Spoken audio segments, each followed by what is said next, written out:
선거하셨나요? 많이 하셨네요. 한번 들어보세요. 사전 선거하시면. 많이 하셨네. 예. 앞서가시는 교회네, 정말 우리 교회가. 예.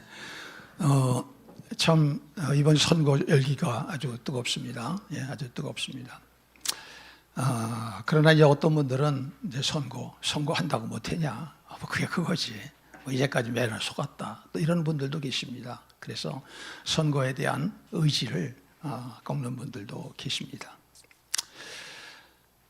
소크라테스의 아주 직계 제자가 플라톤이죠. 플라톤은 자기 스승 소크라테스가 결국은 악인 정치가들에 의해서 결국은 이제 모함되어 가지고 독배를 마시고 죽지 않습니까? 그 다음에 그가 이제 국가라고 하는 책을 지었습니다. 그 국가 편에서 그는 이렇게 얘기를 합니다. 정치를 외면한 대가는 가장 저질스러운 인간들에게 지배당한다는 것이다. 정치를 외면하면은 정치를 통해서 나아지는 게 아니라 아주 저질스러운 그런 인간이 지도자가 돼가지고 꼼짝 못하고 그 밑에서 노예살이처럼 그렇게 살게 된다는 것입니다. 프랭클린 아담스는 이렇게 말했습니다. 선거는 누구를 뽑기 위해서가 아니다. 선거는 누구를 뽑지 않기 위해 투표하는 것이다. 흔히도 여러분 그런 얘기를 있지 않아요? 덜 나쁜 놈이 당선되도록 하기 위해서 투표한다고 그러는 게 그 얘기입니다. 세상은 다 악인입니다. 요새는 특별히 다 스트롱맨들만이 지도자가 돼요. 이게 이제 마지막 때가 돼서 그렇거든요.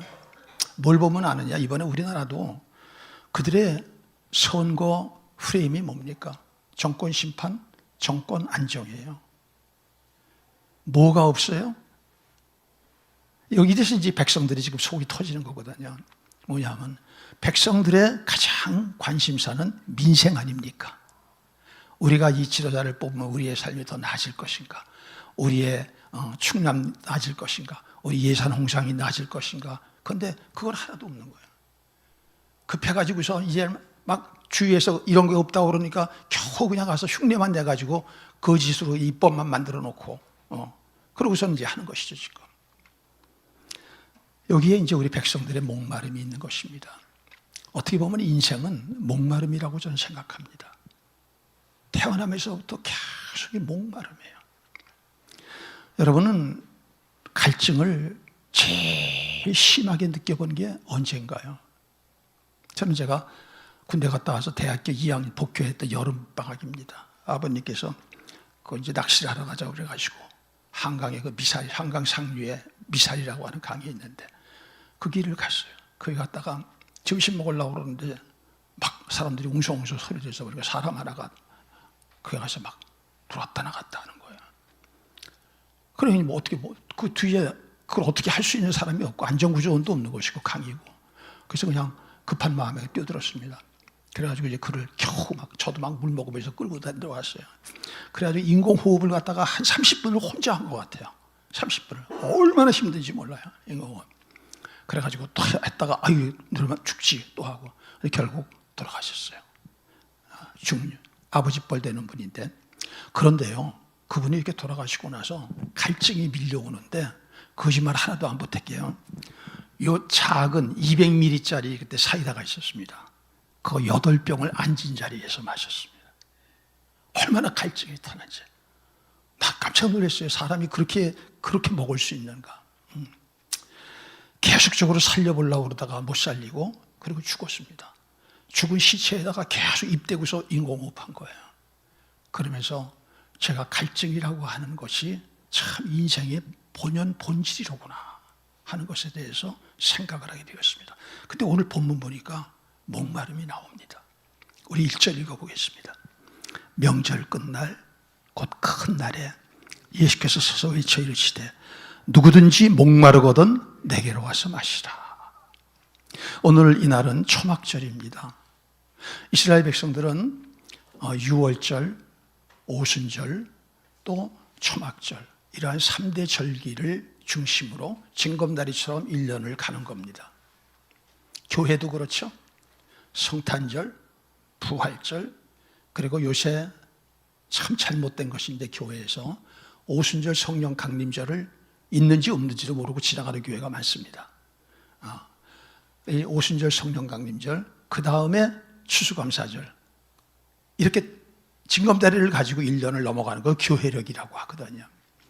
이 사람들은 왜 이 세절기를 이렇게 중요시 여기느냐? 이 세절기가 다 이스라엘 백성들의 출애굽과 관련이 있는 것입니다.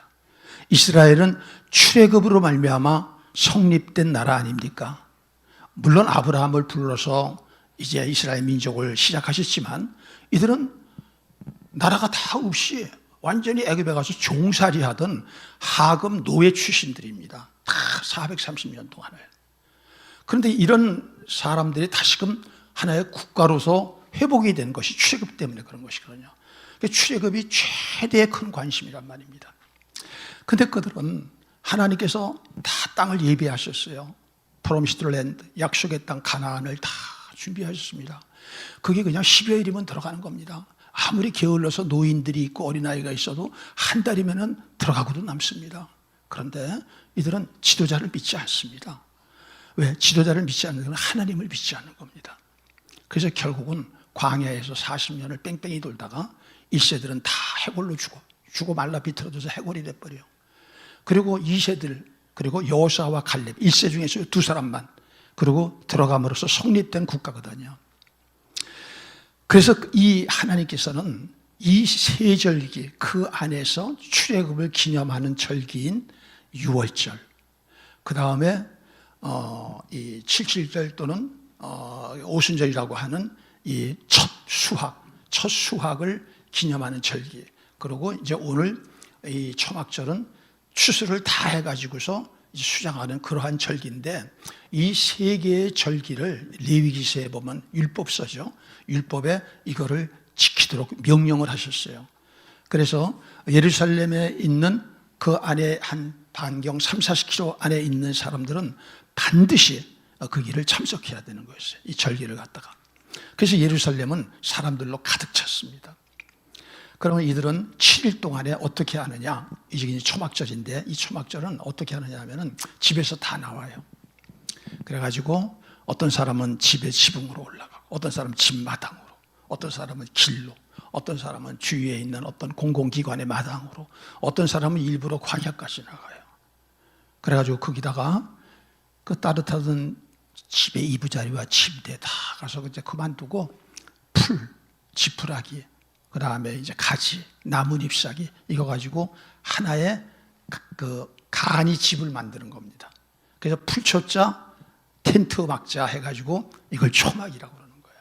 그렇게 일주일을 사는 겁니다. 얼마나 불편하겠어요, 그렇죠? 집에서 편하게 다 있다. 에어컨 있고 빵빵빵빵 털고 뭐 보일러 다 하는데 그게 아무것도 없습니다. 그렇게 들어가는 겁니다. 그러고서는 7일 동안에 매일 예루살렘 중심에서는 가서 이제 제사를 드리고, 그 다음에 실로암 못에 가서 제사장이 가지고 먼저 이제 제사장이 앞장서고 유대인들이 뒤따라가지고 실로암 못에서 물을 길어다가 그걸 성전 안에 번제단에다가 물을 붓습니다. 제단에다가 물을 부어요. 그리고 구원의 우물에서 그런 기쁨의 물을 드린다고 이렇게 외치면서 그것을 한 번씩 일주일 하다가 마지막 7일째에는 7번을 하는 것입니다. 마치 이제 그 여리고성이 7번 돌고 무너졌지 않아요? 그래서 이제 그것을 기념해서 그렇게 함으로써 하나님의 명령을 준행하는 것인데, 여기에는 두 가지 의미가 들어가는 것입니다. 하나는 역사적인 의미예요. 이스라엘 역사에서 광야에서 거기는 농사를 지을 수도 없어. 거기는 밭도 없어. 그러니까 근데 어떻게 살았을까요? 하나님이 만나주시고 매출하게 주시고, 더 중요한 건 물입니다. 물은 닷새만 안 먹어도 생명의 위협이 오요. 그리고 죽는 거예요. 그 물이 없을 때 하나님께서 반석을 쳐가지고 끊임없이 물을 갖다가 내지 않습니까? 그래서 그거를 기억하고 하나님께 감사하는 것이 바로 이 초막절입니다. 또 하나는 뭐냐? 현실적인 삶에서의 의미가 있어요. 이들은 유목민족이었는데 이제 이들은 정착을 해가지고 농업국가가 됐습니다. 농사를 지으면은 가장 중요한 게 뭘까요? 우리 농촌 지도사를 오래 하셨던 우리 장로님 계시지만 농사에서 가장 중요한 게 기술도 중요하고 뭐 모두 다 중요하고 하지만 가장 중요한 건 하나님이 무슨 일을 하셔야 돼요? 비를 내리셔야 된단 말이에요. 비가 없으면 안 되는 거예요. 이른 비와 늦은 비. 이른 비와 늦은 비를 내야 이게 곡식이 자라서 그거 가지고 사는 겁니다. 그래서 하나님 금년에 이렇게 수확이 많이 됐네요. 그래가지고 추수해가지고 창고에 들여놓고 그 다음에 하나님께 이렇게 초막절 행사를 통하여 내년에도 풍년이 오게 해주세요. 간구하는 것입니다. 이게 초막절입니다. 그 사람들이 얼마나 많은지 모르죠. 그래서 한창 이렇게 의식을 하고 있는데 이날은 뭐냐? 끝날이에요. 끝날. 7일 동안 하고서 그 다음날 마지막 제사를 드리고 여기서 이제 백성들이 흩어지는 것입니다. 대회를 끝나. 그 사람들은 이제 설렘을 가지고 가는 것이죠. 이 타이밍을 예수님은 일부러 맞추셨어요. 뭔가를 하시기 위해서. 여러분, 예수님은 전략가십니다. 무슨 일을 그냥 즉흥적으로 턱턱턱 이렇게 하시는 분이 아니라는 것이에요. 전략적으로 어떤 의도를 가시고. 근데 사람이 의도 그러면 좀 나쁜 생각을 갖는데 사람이 나쁘니까 의도 그러면 나쁜 의도라고 생각하는 것입니다. 선한 사람은 무슨 의도로 갔습니까? 지가 나쁘면 남들을 전부 나쁘게 보는 겁니다. 나쁜 의도가 저거 있을 거야. 딱 그겁니다. 사람은 자기로 기준하게 되어 있습니다. 예수님은 선한 의도를 가지시고 거기에 나타나신 것입니다. 그러면서 뭐라고 그러셨느냐? 이 37절 말씀입니다. 명절 끝날 곧 큰 날에 예수께서 서서 외쳐 이르시되, 그 다음 같이 읽어봅시다. 시작. 누구든지 목마르거든 내게로 와서 마시라. 우리도 한번 외쳐볼까요? 누구든지 목마르거든 내게로 와서 마시라. 시작. 누구든지 목마르거든 내게로 와서 마시라. 많은 사람들은 좀 의아했을 것입니다. 어떤 사람은 저 사람 미쳤나? 그럴 수도 있습니다. 이 모임은 제사장이 인도하는 것입니다. 다 이 관심은 제사장에게 있고 이제 끝나면 빨리 돌아갈 생각을 하고 있습니다. 그런데 뜬금없이 한 30대 청년, 시골 풍이 있는 청년 하나가 나타나서, 물론 아는 사람은 알죠. 예수님이 어떤 분인가를. 뭐 이렇게 외치니 이게 무슨 일인가 그랬을 겁니다. 그럼 예수님은 왜 그렇게 하셨을까요? 근데 그 다음에 그 답이 나옵니다. 38절 읽읍시다. 나를 믿는 자는 성경의 이름과 같이 그 배에서 생수의 강이 흘러나오리라. 목마름의 문제를 내게로 와서 마시면은 해결할 수 있다는 것입니다. 여러분, 여러분의 목마름은 뭔가요? 여러분의 목마름은 뭔가요? 저는 성경적으로 보면 목마름은 세 개로 설명할 수 있다고 봅니다. 하나는 육적인 목마름입니다. 우리의 육체는 70% 이상이 수분으로 형성됐기 때문에 수분이 떨어지면은 그러면 우리는 목마르게 돼 있습니다. 수분이 있는데도 불구하고 소금 많이 먹고 혈당이 많으면은 또 목마릅니다. 그래서 우리가 소금 많이 먹지 말라는 것이죠. 예. 그리고 혈당 올라간다고 쇼크 난다고 그러는 것이죠. 그때마다 우리는 목이 마릅니다. 목이 마르고 빡빡하고 불쾌해지고, 그래서 물을 찾아 먹죠. 제때에 물을 먹지 않으면 그 다음에 어떻게 됩니까? 목이 칼칼해지고 정신이 어지러워지고 혼미해지고 심하면 죽는 겁니다. 그러니까 물은 뭐냐? 생명과 직결되는 것입니다. 생명과 직결되는 것이 물입니다.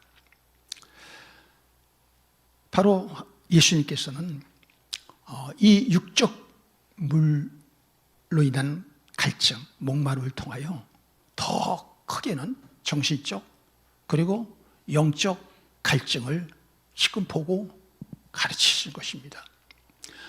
여러분, 우리가 보통 지금 최고의 관심은 물질이죠. 왜 그래? 우리가 물질로 되어 있기 때문에. 그래서 육적인 목마름이 제일 큰 겁니다, 사람들한테. 나쁜 거 아닙니다. 그거 없으면 죽는데 어떡합니까? 민생이라는 게 뭡니까? 그 얘기하는 거 아닙니까, 지금? 백성들은 민생을 지금 원하는데 민생에 대한 이걸 해결책이 있냐? 이거 하나도 없잖아요, 지금. 얼마나 무서운 시간이 옵니까? 모든 지표는 이제 금년 미국 대선 이후로 경제적인 큰 어려움이 오고 자영업자들의 지옥이 되고, 그리고 전 세계 스트롱맨들이 전쟁을 일으키려고 북중로, 여기 한미일 막 대결 구조고, 뭐 얼마나 복잡합니까 지금요. 그런 속인데 우리는 그냥 눈앞에 먹을 거 요거밖에 지금 생각이 없어요. 예. 우리는 육적 목마름도 물론 중요합니다. 그러나 사실은 육적 목마름보다 우리나라 사람들이 요새 느끼는 것은 정신적, 혼적 목마름인 것 같습니다. 혼적 목마름이란 이런 겁니다. 나는 외로워. 나는 평안하지 못해. 난 좀 행복하고 싶어. 난 좀 내 차를 실현하고 싶어. 난 좀 굉장히 좀 사람다운 사람으로 좀 사람 앞에 으쓱하고 싶어. 이런 것들의 부족 때문에 사람들은 지금 자기 욕구가 채워지지 않아서 처음부터 힘들어하는 것입니다. 이게 바로 혼적인 목마름입니다.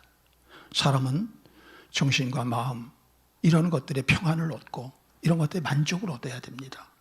뭔가 좀 성취를 해야 되는데 성취가 안 돼. 이러면 다 욕구가 딱 눌리기 때문에 여기서 스트레스가 나고 여기서 갈증이 나오는 것입니다. 사람은 딱 거기까지만 압니다. 그런데 예수님은 왜 그럼 이렇게 하셨느냐?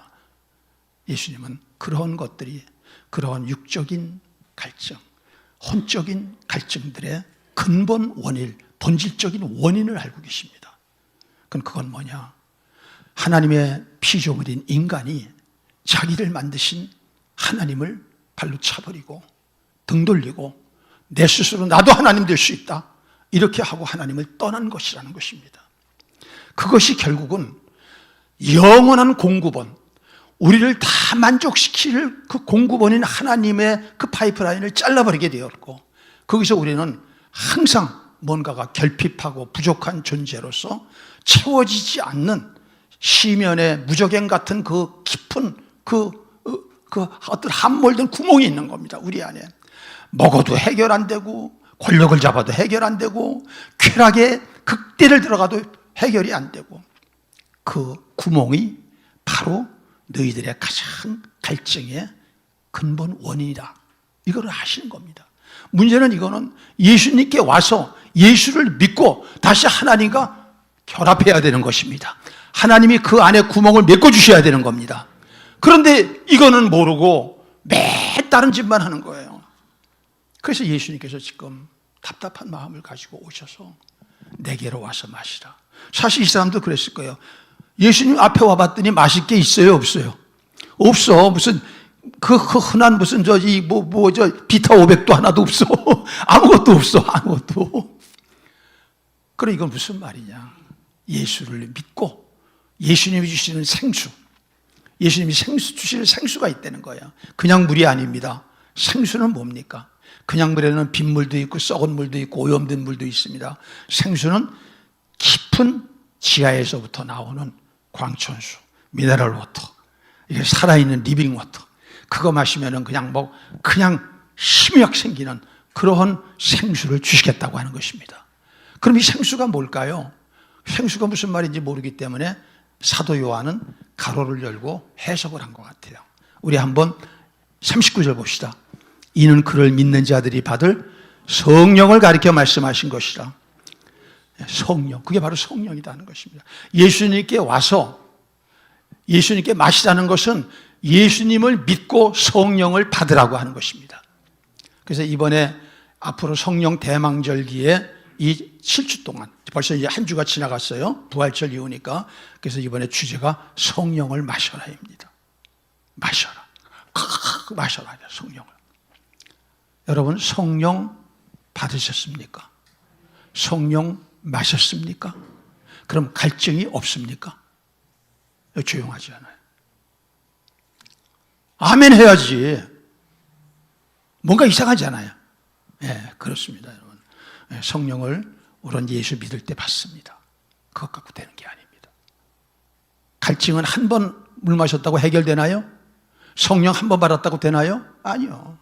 그 성령이 근심시키고 성령 말 안 듣고 성령 거스리고, 그러니까 성령이 소멸됐어요. 그 똑같이 옛날 불신자 때 그러한 내 안에 목마름이 계속 나오는 겁니다. 교회는 다니는데 세상 사람들하고 똑같이 목마름의 문제를 해결하려고 하는 것입니다. 여러분, 인생의 목마름이 있다는 것은 아직 뭔가 하나님과의 관계에서 문제가 있다는 것입니다. 성령은 받았지만 문제가 있다는 것입니다. 지난주에 우리가 이제 금요일 날 밤에는 가끔 그 간증을 갖다가 이제 보지 않습니까? 거기 보면은 제일 많이 거기서 나오는 게 새롭게 하소서하고 이제 또 하나가 뭐냐, 제일 많은 것이 오륜교회죠. 오륜교회 간증자 나오는데, 오륜교회 목사님 은퇴하셨어요. 근데 은퇴하고 나서 이제 기자하고 인터뷰 하는데, 그렇게 신실하고 그렇게 가서 뭐냐면 제가 봤던 목회자들 중에서 대형교회 목사님 중에서 제일 좀 신실하신 분이 한 분인 것 같아요. 그분이 이제 가까이서 이렇게 만났던 분 중에서. 그런데 그분이 뭐라고 그러냐면은 예배를 다 끝나고 나면은 공허감이 물밀듯이 물러오는데 이게 뭔지 얼마나 그것 때문에 자기도 괴로워했는지 몰랐다는 것입니다. 근데 방법은 한 가지로 찾는 거예요. 그게 뭐냐? 생수 마시는 겁니다. 믿습니까? 그런 목사님이 그러셨다면 우리는 더하죠. 그렇잖아요? 근데 솔직히 말씀드릴게요. 여러분 스스로에게 질문해 보세요. 생수에 대한 갈증의 욕구가 있습니까? 교회 다니면서 다 문제에 붙들려서. 그러니까 해결이 영원히 안 되는 겁니다. 생수가 해결돼야 그 갈증이 해결되는 겁니다. 믿습니까? 전혀 모르는 거예요. 그걸 어떻게 해야 되는지를. 그러니까 아무리 교회 다녀도 안 되는 거예요. 그게 어떻게 해요? 형식적으로 다니면서 그래서 교회는 그런 거다. 목사는 직업이 그거니까 그렇게 얘기하는 거고 막 핏대를 올리고 그러는 것이 아닙니다. 여러분 한 분 한 분의 그 깊은 혼적, 육체적, 영적 그 갈증이 해결되는 방법은 딱 하나밖에 없습니다. 성령을 마셔라. 성령을 마셔라. 성령을 마셔라. 그거 말고는 없다는 것입니다. 그거 말고는 없는 것입니다. 옛날 분들은 솔직히 성령에 대한 굶주림이 있었습니다. 그래서 이상이 오면은 교회 와서 철야도 했지만 가서 기도원도 올라가는 겁니다. 때를 따라 금식하는 겁니다. 저도 평신도 때와 목회 초년에는 명절을 집에서 보낸 적이 거의 없습니다. 명절이면 항상 기도원 갔습니다. 네. 그래서 거기서 이제 이 문제를, 이 답답한 문제를, 이 갈증을 해결하려고 몸부림친 것이죠. 네. 요새는 눈 씻고 찾아볼 수가 없습니다. 기도원 매물로 나온 게 기도원을 팔아먹는 시대입니다. 지금은. 그러니 참 성도들이 불쌍합니다. 성도들이 불쌍한 거예요. 라오디게아 교회 취업됐으니까요. 자, 그러면 여기서 우리가 생수의 강이 흘러난대요. 이게 무슨 말이냐는 것입니다. 배에서. 왜 배라고 한 표현을 썼느냐 하면은 이스라엘 사람들은 이 심장에서 이성이나 지성이나 사상이나 이런 것들은 이 심장이 주관한다고 생각을 했다는 것입니다. 그들이 그때는 해부학이 발달된 것도 아니니까. 그리고 이 배에서는 여기서 인간의 감정, 정서, 심리 이런 것들이 이 안에서 형성된다고 보는 것이죠. 그래서 이 배에서 생수의 강이 흘러내린다는 것은 인간의 가장 깊은 것을 얘기하는 것입니다. 여기에서부터 생수의 강이 흘러내리면 갈증이 있어요, 없어요?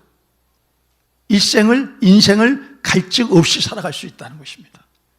그럼 이 본문을 가지고 여러분들 성경의 다른 본문이 한 군데 기억나는 게 있을 거예요. 교회들 다니신 분. 뭐죠? 요한복음 4장 수가성 우물가에 사마리아 여인. 예수님이 그 수가성에 가셨어요. 우물가에 뭔지 알겠어요. 그랬더니 가서 물동이를 이고 사람은 하나도 없는 뙤약볕다리야. 왜냐? 열대지방에서는 완전히 여기는 한여름에는 낮잠 자는 시간이거든요. 그늘에 피하는 시간이거든요. 그런데 웬 여자가 띠뚱띠뚱 하고서 물동이를 가지고 와요. 뭐냐? 남편이 5인데 갈아치우고 6번째 남자하고 사는 그런 여인 하나가 사람의 눈길을 피해서 갈증이 나니까 물은 안 먹을 수가 없어. 그래가지고 몰래 나온 겁니다. 근데 누구한테 들켰어요? 예수님한테 들킨 겁니다. 예수님은 그 시간을 정확하게 보시고 그리고 거기에 기다리신 것입니다. 이제 예수님이 대화하기 위하여 우물이니까 가장 좋은 물 한 잔 달라고 그러면서 얘기를 붙였더니 이게 상처가 많은 여자니까 삐뚤어졌으니까 말이 톡톡톡톡톡 쏩니다. 여러분, 어떤 사람은 말을 하면 부드럽죠. 근데 어떤 사람 말하면 하나하나 거슬리죠. 그 상처가 많아서 그런 거예요. 그걸 그 사람이 나쁘다고 생각하면 안 됩니다. 상처투성이니까 그런 것입니다. 그래가지고 당신은 유대인 남자가 왜 사마리아 여인이 나한테 막 수작을 부리느냐? 막 이러는 거예요. 무슨 뭐 이렇게 자기가 굉장히 이뻤는지 누가 수작을 부린다고 생각을 했는지. 그런데 예수님께서 이렇게 말씀하십니다. 자, 요한복음 4장 읽어봅시다. 시작. 예수께서 대답하여 이르시되 이 물을 마시는 자마다 다시 목마르려니와 14절 내가 주는 물을 마시는 자는 영원히 목마르지 아니하리니 내가 주는 물은 그 속에서 영생하도록 솟아나는. 자, 예수님이 물 달라고 그러는데 물 하나를 안 주는 거예요, 인색하게. 그랬더니 이제 그렇게 얘기를 하는 거예요. 이 물은 사실 먹어봐야 금방 또 목마르고 금방 또 목마르다. 그러나 내가 주는 물은 영원히 목마르지 않는 거야. 네 속에서, 네 뱃속에서 영원토록 솟아나오는 생수다. 이렇게 얘기를 하시는 것이죠. 그럼 여러분, 이게 뭔 얘기입니까? 물 얘기하는 것입니까? 인생의 목마름을 얘기하는 거예요. 남자를 5번 갈아치워서 이혼당했어. 그리고 6번째 남자하고 살아. 이게 얼마나 갈증이 많겠습니까? 한낮에도 그게 나온다면 이거 사람들 만날 수가 없는 거예요. 그 목마름이라는 거 우리가 상상 부릅니다. 우리가 그렇게 안 돼봤기 때문에. 그 모든 목마름, 네가 계속 이런 식으로 남자 갈아치우고 직장 갈아치우고 친구 갈아치우고 별짓을 다 해봐라. 되나? 그게 되나? 해결 안 된다 이거예요. 해결은 뭐냐? 내가 주는 생수. 이 생수가 뭐라고 그랬죠? 금방 배우셨죠? 성령. 할렐루야. 성령 받아야 된다는 것입니다. 여러분, 성령 받고 교회 다니시나요? 성령을 받은 사람은 다릅니다. 똑같지 않습니다. 절대 똑같지 않습니다. 오늘날은 짬뽕통이 돼가지고 교회가 받은 사람이나 받지 않은 사람이나 비스무리해요. 이게 지금 교회가 약화되고 무너지는 문제입니다. 초대교회는 안 그랬습니다. 분명했습니다. 받은 사람, 안 받은 사람이 분명했습니다. 심지어는 안 받은 사람은 예배 못 드렸습니다. 성찬식 못 했습니다. 그러면 너무하지 않냐? 아니요. 그것 때문에 구원받는 숫자가 더 날마다 늘어나는 겁니다. 믿습니까? 그것 때문에 교회가 더 견고하게 쓰는 겁니다. 그것 때문에 지역사회를 변화시키는 것이고 땅끝까지 증거하는 것입니다. 근데 지금은 두루뭉술이 돼가지고 짬뽕통 속에 있기 때문에 진짜인지 가짜인지도 모르고 뭘 해도 안 되는 겁니다. 힘이 없이 흐물흐물 해가지고. 이게 오늘날 교회의 진면목입니다. 예수님께서는 지금 이 세상이 주는 물을 성령 받았다고 하는 사람들이 그 물을 계속 먹으면 안 된다는 것입니다. 왜 그래요? 자, 바다를 표류합니다. 물이 없습니다. 바닷물 먹으면 살아요. 어떻게 돼요? 죽습니다. 우리가 지금 예수 믿으면서도 자꾸만 세상의 문화를 계속 접속합니다. 세상의 방식으로 이 목마름의 문제를 해결합니다. 괜찮은 것 같습니다. 그런데 문제는 점점 세속화되고 중독돼 가지고 여러분이 못 태어나게 됩니다. 그리고 결국은 사탄 마귀가 여러분을 삼켜버립니다. 우리가 목마름을 해결할 수 있는 것은 성령님입니다. 성령을 마시는 겁니다. 이거 말고는 없습니다. 믿습니까? 그런데 그렇게 안 하고 있잖아요, 우리가. 교회에서도 그렇게 안 하지 않아요. 성도들을 힘들게 하면 안 돼. 성도를 편하게 하고 그들의 요구를 들어주고 그렇게 해야 돼. 그렇게 하면 그 교회가 됩니까? 여러분이 살아납니까? 지금처럼 이렇게 예배 드립니까? 하나하나 다 기어나가지 않아요. 그 교회들이 다 그렇게 돼버렸잖아요, 지금. 여러분이 홍성의 마지막 희망이라고 생각하십시오.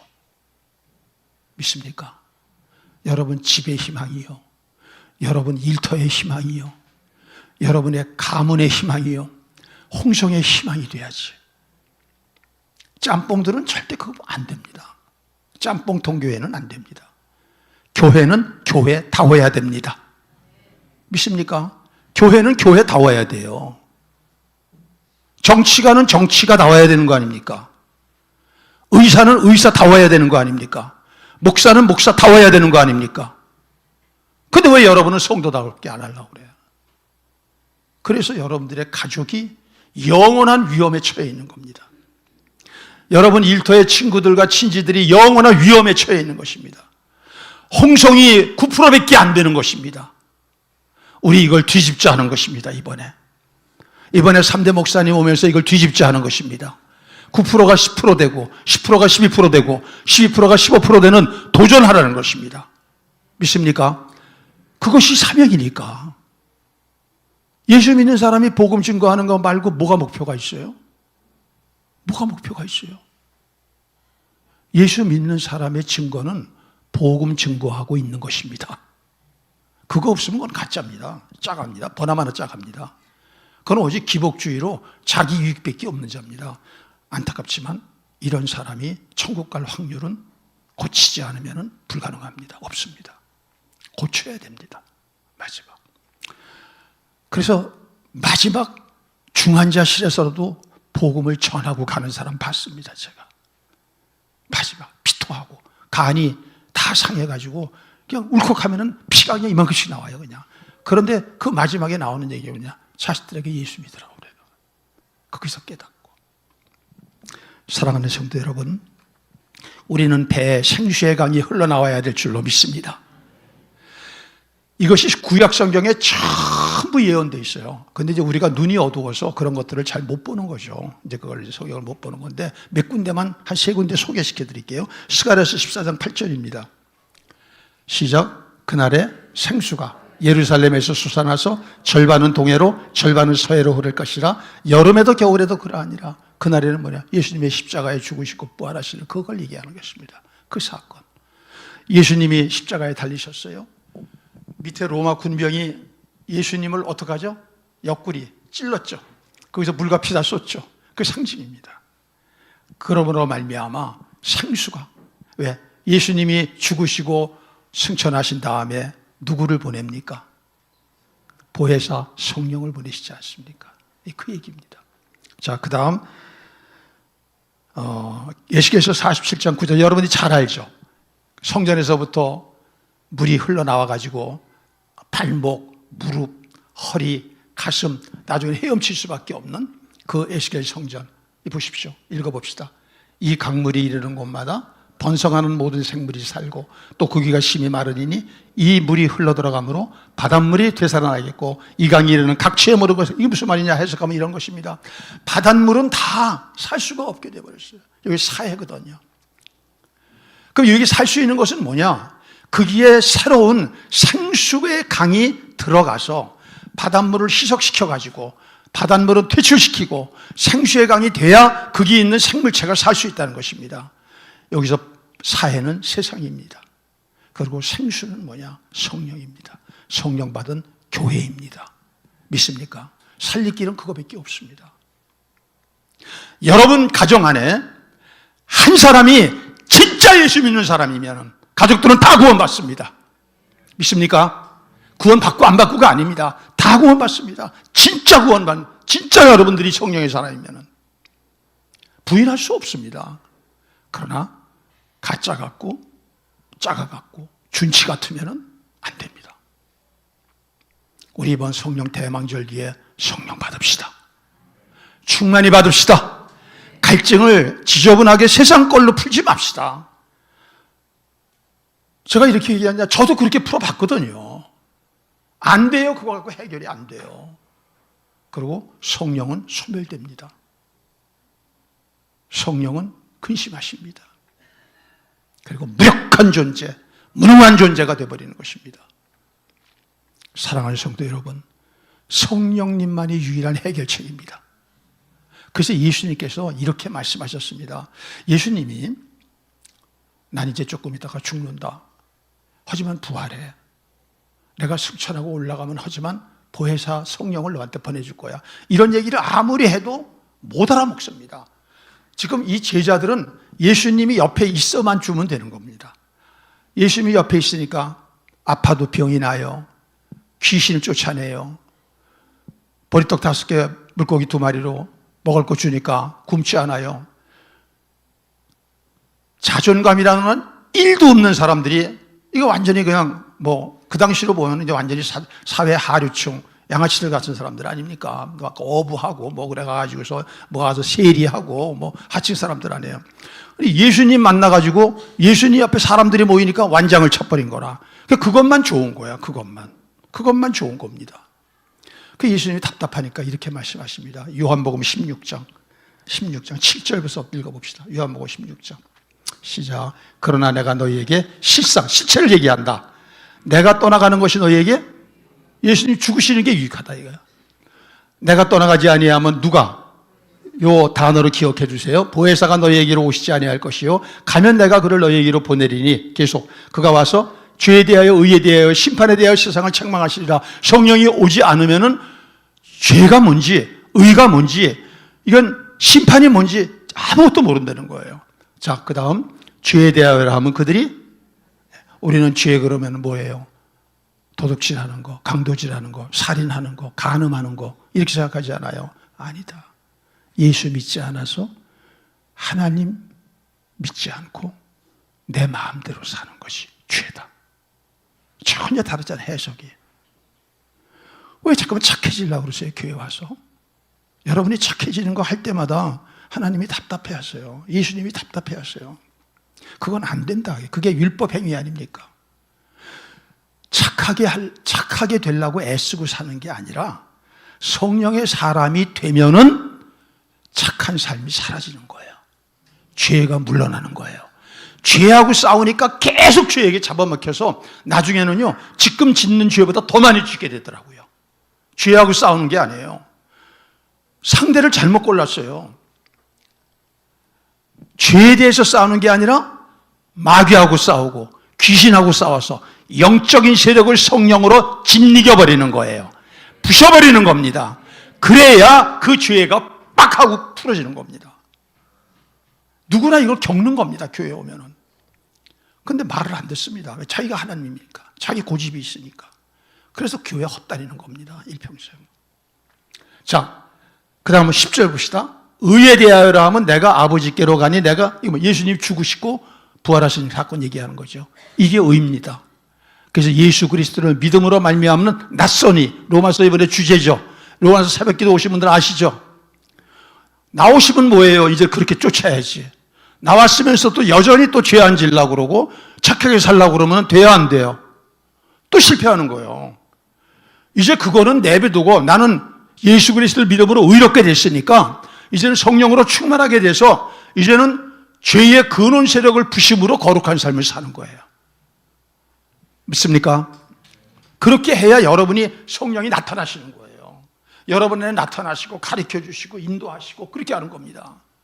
그렇지 않으니까 성령하고 아무리 해도 성령하고 아무 관계도 없잖아요. 그러니까 맨 지식적으로만 하려고 그러고 그러니까 안 되는 거죠. 그러면 안 되는 겁니다. 자, 11절 심판에 대하여라 하면 이 세상 임금이, 이거 무슨 말이냐? 이 세상 임금이 마귀입니다. 마귀는 십자가에서 처리됐습니다. 그 머리가 박살났습니다.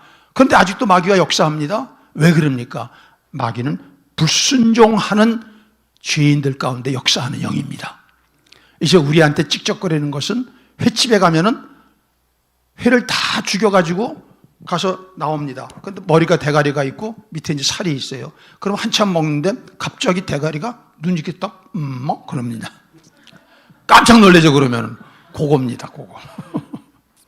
그러니까 여러분이 정말로 예수 그리스도를 믿고 성령 받은 사람이면은 사탄과 귀신이 여러분을 두려워해야 됩니다.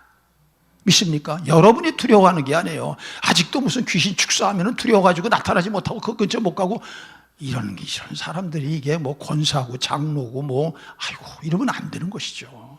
왜 그러냐고 그랬더니 귀신이 자기한테 들어올까봐 그랬대요. 이게 그 얘기하는 겁니다. 사탄은 이미 예수 믿는 자에게는 끝났어. 그래서 너희는 다시 심판받아요. 심판해서 영생으로 옮겼어요. 그거 하는 거예요. 성령이 오셔야만 이거 하는 거예요. 여러분 안에 성령이 오셔야만 하는 겁니다. 여러분. 자, 12절. 내가 아직도 너에게 이룰 것이 많으나 지금은 너희가 이거 얘기하려면 끝이 없는데 더 이상 얘기 알아먹지 못한다 이거예요, 너희가. 그래서 이 사람들이 마지막에 성령을 받은 다음에야 이달에 알게 돼요. 그게 다 배반한 게 그래서 그런 배반한 거예요. 그러니까 어설픈 지식은 실패하는 겁니다. 13절. 그러나 진리의 성령이 오시면 그가 너희를 모든 진리 가운데로 인도하시리니, 보세요. 진리의 성령이 오셔야만 된다는 것입니다. 성령 받아야 돼요? 안 받아야 돼요? 받아야 돼요. 그냥 교회를 정신 놓고 자기 마음대로 왔다 갔다 무슨 시계 춥니까? 왔다 갔다 때 되면은 그래 어떤 고장나면 삑 하고 쓰고 이렇게 되면 안 되는 겁니다. 교회, 신약시대의 교회는 성령으로 탄생했습니다. 신약시대의 교인들은 성도로 변화되는 건 성령 받아야지만 성도가 되는 겁니다. 교회는 성령 충만한 교회가 돼야 마지막에 주님이 그 교회를 딱 오실 때 들림받아 휴거되는 것입니다. 그러므로 우리 교회는 성령에 대해서 능통하시기를 바랍니다. 자, 그러면은 마지막입니다. 어떻게 하면은 이 성령을 마실 수 있느냐, 성령 받느냐, 두 가지입니다. 복잡하지 않습니다. 첫째, 본문에서 찾아봅시다. 38절 시작. 나를 믿는 자는 성경의 이름과 같이 그 배에서 생수의 강이 흘러나오리라. 39절. 이는 그를 믿는 자들이 받을 성령. 그러면 뭐 해야 돼요? 믿어야 돼요. 그러니까 우리는 믿음으로 받는다고 합니다. 아닙니다. 요거는 두 번째입니다. 먼저 첫 번째가 더 있어야 됩니다. 그게 37절입니다. 명절 끝나고 첫날에 예수께서 외쳐 이르시되 시작. 누구든지 목마르거든 내게로 와서 마시라. 모든 사람은 오라고 안 그러셨습니다. 모든 사람은 내게로 오라고 안 그러셨습니다. 목마른 사람이 내게로 와라. 인생의 목마름을 느끼고 이 목마름의 문제를 해결하려고 몸부림치고 이 해결해도 안 되고 야 이걸 어떻게 해야 되는데 여기서 벗어나야지 내가 사는데 미칠 것 같은 거죠. 이런 사람이 결국은 성령 받는 겁니다. 여기 없어, 교회도. 그러니까 교회 다니면 뭐합니까? 성령이 없는데 죽을 때까지. 제가 한 교회 뭐 지금까지로 치면은 제가 이제 지난번에 그 왔을 때까지 치면은 31년 목회했단 말이에요, 그 교회에서. 31년인데도 여전히 똑같은 사람이 거기 한 사람이 있어요, 아직도. 한 사람이 한 사람. 와, 그 사람은 불통이야. 아직 침례 못 받았어요. 그런데 교회는 다녀. 왜 그래? 그거는 해야 조금 이제 마음이. 여러분, 교회는 그렇게 다니는 게 아닙니다. 교회는 성령 받고 지체가 되어야 됩니다. 그리스도의 몸의 지체가 돼서 예수님과 연합해야 됩니다. 믿습니까? 하나님의 가족이 되셔야 되는 거죠. 그래서 먼저 이 목마름이 동기부여입니다. 목마른 사람은 기도의 자리 나옵니다. 목마른 사람은 이번 성령 대망절기를 희죽희죽 웃고 세상의 방법으로 갈증을 해결하려고 애쓰지 않습니다. 그거 갖고 안 된다는 걸 알기 때문에 세상 것 빨아먹지 않습니다. 세상 것 빨아먹으면 더 강한 거 이게 중독이거든요. 이렇게 돼가지고 우리가 마지막에 위험한 것입니다. 지금 이제 벌써 그런 세상이 다 왔습니다. 다 왔어요.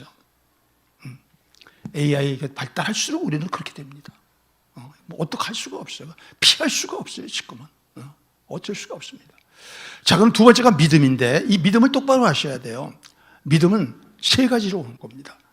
제일 첫 번째는 뭐냐면 예수님의 십자가와 부활의 사건이 뭐를 의미하는가를 똑바로 하셔야 됩니다. 이건 복음서입니다. 그래서 이번에 로마서를 제가 마지막에 설교한 겁니다. 그래서 로마서를 설교하는 것입니다.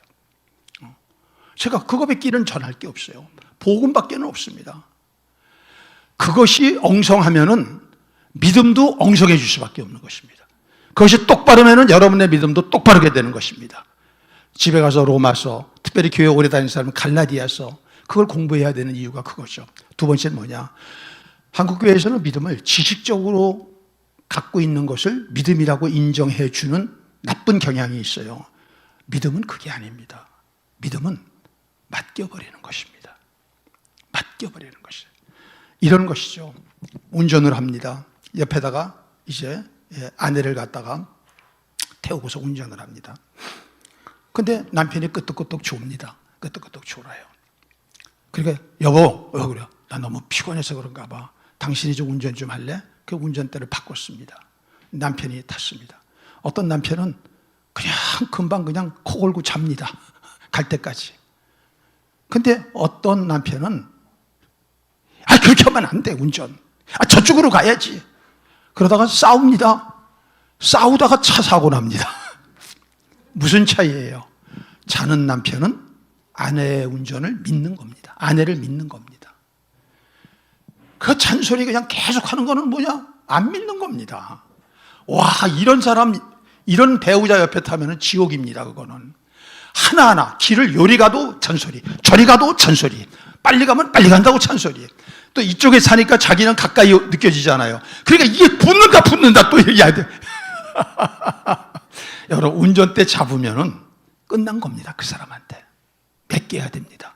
그 사람 심기 거슬리면은 괴로운 일이 생깁니다. 그래서 때로는 요새 끔찍한 사고 일어나잖아요. 그러다가 믿음이라는 것은 이제 내가 하나님 돼가지고 해보려고 그랬지만 안 되더라. 그래서 하나님께 맡기되 찔끔찔끔 맡기고 잔소리하고 맡기고 간섭하고 맡기는 게 아니라 몽땅 맡깁니다. 흥하든지 성하든지 쇠하든지 살든지 죽든지 주님 뜻대로 하세요. 그러나 나는 주님을 믿어요. 나보다 나를 더 사랑하시는 분, 유일하게 완벽하신 분, 완전하신 분, 끝까지 신실하신 분, 한 번도 배신 안 하신 분, 그게 믿음입니다. 맡기십시오. 왜 자꾸만 자기가 합니까? 왜 자꾸만 이거 못해가지고 안 되려버리고 교회 안에서 힘들게 합니까? 교회에서 이런 사람들 때문에 교회가 안 되는 거예요. 그냥 하나님께 맡겨야죠. 지가 찬양은 그렇게 해. 주님보다 앞서지 않고. 그래 자기가 주님보다 앞서면 어떻게 해요? 그게 맡기지 않는 겁니다. 그게 믿음이 아닌 겁니다. 또다시 잔머리를 굴리는 겁니다. 여러분, 우리 하나님 믿었으면은 그냥 다 맡겨봅시다. 어떻게 역사하실까? 기대가 돼야 되잖아요. 왜 기대가 돼? 이게 끝났다? 아니, 마귀를 믿으니까 끝났다고 생각하죠. 하나님을 믿은 사람이 끝났다고 생각합니까? 말이 안 되는 거 아니에요. 아니, 아버지도, 제 아무리 못된 아버지도, 깡패 아버지도, 사기꾼 아버지도 자식에 대해서만은 좋게 해요, 나쁘게 해요? 그렇죠. 악한 자라도 자식에게 좋은 것 줄 줄 알거든. 하물며 천부께서 구하는 너에게 성령을 주시지 않겠느냐? 가장 좋은 거 주시지 않겠느냐? 그렇지 않습니까? 이게 무슨 성경은 어디로 갔는지 몰라. 성경은 어디로 갔는지 몰라. 그래서 그냥 이렇게 주님을 따지는 게 아닙니다. 주님에게 주님, 그럼 어떻게 하실 건데요? 내가 들어보고서 내가 좋으면 하고, 그게 아닙니다. 하라고 그러면 yes, 그러면 하는 겁니다. 그럼 사람들이 앞에서 미쳤다고 그럽니다. 저 이상한 미친 사람이네, 저거. 대책 없는 사람이네. 조금 있다 보면 깜짝 놀랍니다. 와, 그게 그렇게 되는 거야? 집에서 이렇게 돼야 가족들이 예수 믿습니다. 믿음으로 반응하셔야 믿습니다. 예배는 열불나게 드리는데 믿음으로 집에서 하는 일이 하나도 없어. 자식을 키우는 문제나 돈 문제나 자기 생활, 취미 문제나 다 그거는 그렇게 안 해. 누가 믿습니까? 가족보다 예수를 믿게 한다는 거 참 어려워요. 다 보니까. 빨가벗은 느낌이니까. 이게. 예. 그래서 여러분, 우리가 올바른 믿음을 가져야 됩니다.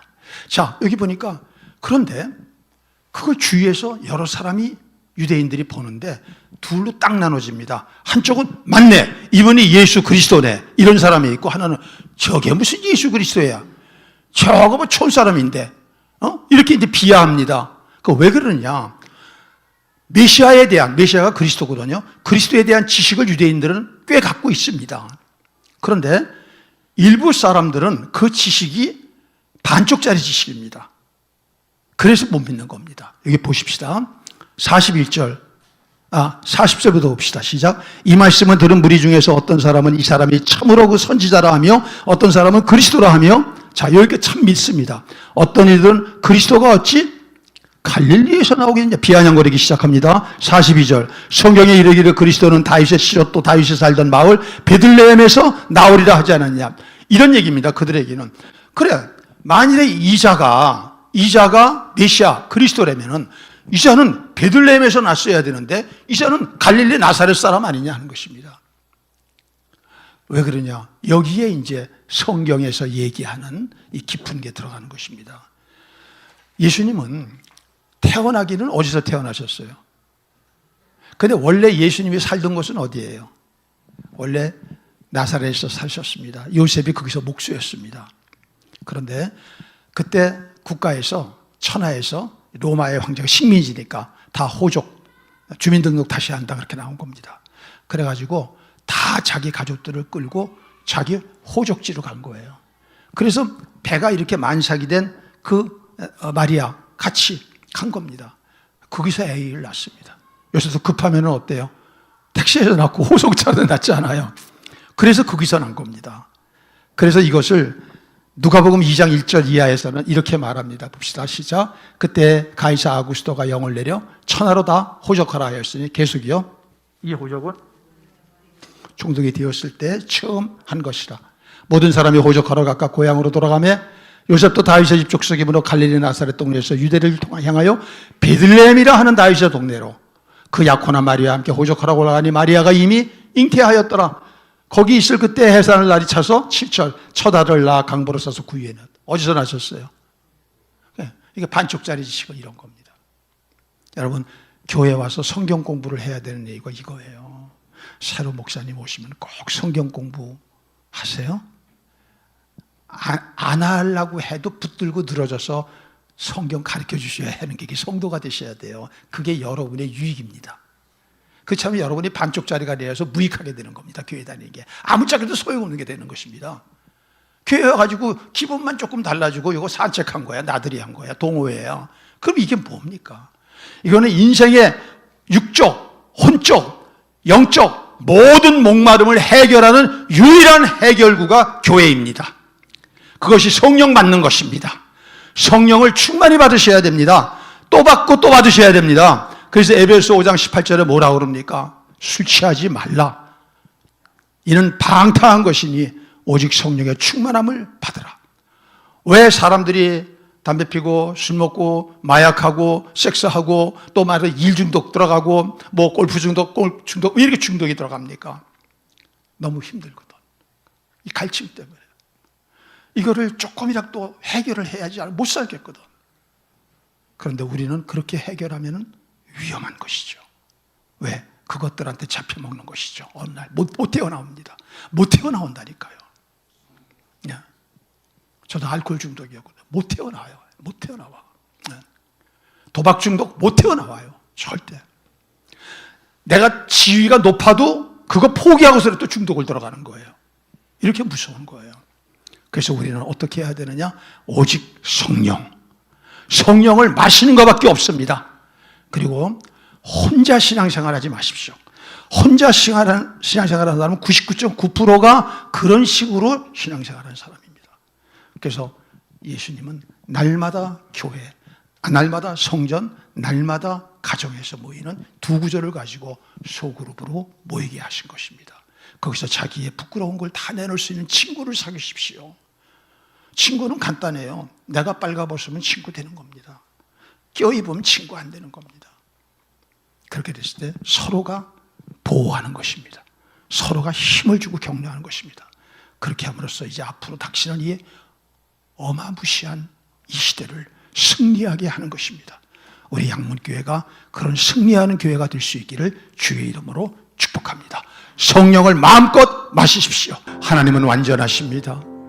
여러분의 완전한 삶을 준비하셨습니다. 그분 앞에 나오셔서 이제는 성령을 마셔야 됩니다. 입을 넓게 열어야 됩니다. 크게 열어야 됩니다. 찌질하고 째째하게 열면은 갈증 속에 죽습니다. 주님, 나의 육적, 혼적, 정신적, 영적 이 모든 목마름이 이제는 한계에 다다랐습니다. 좀 있으면 내가 미쳐 터질 것 같습니다. 좀 있으면 내가 마귀에게 질 것 같습니다. 주님, 나를 도와 주옵소서. 통성으로 기도합니다. 주여! 하나님, 오늘도 주께서 우리들에게 말씀하셨습니다. 누구든지 목마르고도 내게로 와서 마시라. 성령을 마시라. 생수의 강이 흘러나리라. 하나님, 내 생각을 버리게 하여 주옵소서. 내 감정을 버리게 하여 주옵소서. 하나님의 권위를 쫓게 하여 주시옵소서. 주밖에는 답이 없습니다. 성령밖에는 답이 없습니다. 성령 없는 죽정이가 되어서 결국은 사탄의 밥이 되고 마귀의 밥이 되고 가족들 다 지옥에 가는 걸 수수방관하는 자가 되어서는 안 됩니다. 하나님이 역사하여 주셔서 올바르게 반응할 수 있는 참 백성들 되게 하여 주시옵소서. 주님, 노인이건 젊은이건 중년이건 어린아이건 다 성령 받게 하여 주시옵소서. 자비하신 하나님, 오늘도 인생의 목마름을 가진 이들이 주 앞에 나왔습니다. 우리를 불쌍히 여겨주시고 성령이 역사하여 주셔서 우리를 점령하여 주시옵소서.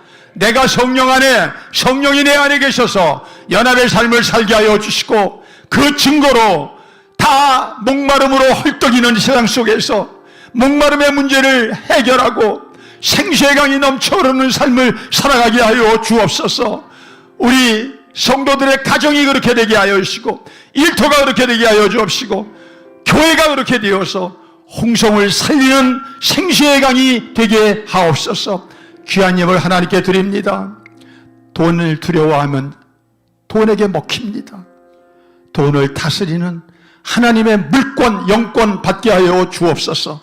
지금은 예수 그리스도의 은혜와 우리 하나님 아버지의 극진하신 사랑과 보혜사 성령님의 이제는 예수 믿고 거듭나 성령을 받음으로 말미암아 그 배에 생수의 강이 흘러넘치게 하는 성령님 보혜사의 역사가, 주님, 나는 이 성령 대망절에 지금보다 갑절의 성령을 받기를 원합니다.